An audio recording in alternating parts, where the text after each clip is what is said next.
Road Mayor gwe mutuwa yoyo buli kantu akajjanga kankulaakulana alemesa bulemesa naye talina kyajja kukolako ogwo omwala gujja kuzimbwa tumutunuuliranga omuntu anoonya relevance and so bw'atyo Ssaabaminisita weetegerezza olunaku lw'eggulo ku nsonga z'okuzimba ku mwala gw'e Nakivubo nga Miss Kigundu bw'alina okuguzimbako kwagala butaagala.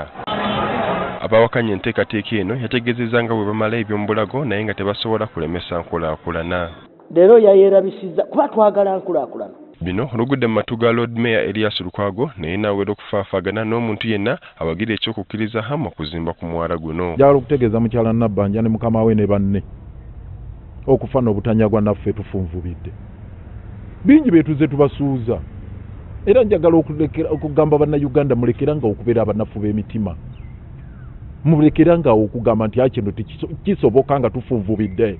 Lukwago agamba si bakussa mukono okutuusa nga bafunye obwenkanya era nga wakuddamu asinkana akakiiko akateekerateekera ekibuga Ssabbiiti ejja oluvannyuma lw'obutaba na ssuubi ku kakiiko akateereddwawo Speaker wa Parliament Anita Anet Among ku nsonga eno. Tugenda kufaafaagana na mukyala Anita Among kwagala Parliament ensonga eno yeepronouncing yo eveeyo ebeeko kyekola n'amakuba amalala agali mu mateeka ge tutagenda bagamba tugenda gayitamu. Mwennyamivu olw'abalwanirira obutonde bw'ensi okufuuka kyesirikidde nga balaba ekigenda mu maaso kyokka nga bwe kituuka ku nsonga y'omuddumu gw'amafuta mu Bunyoro bonna bavaayo n'eddoboozi limu.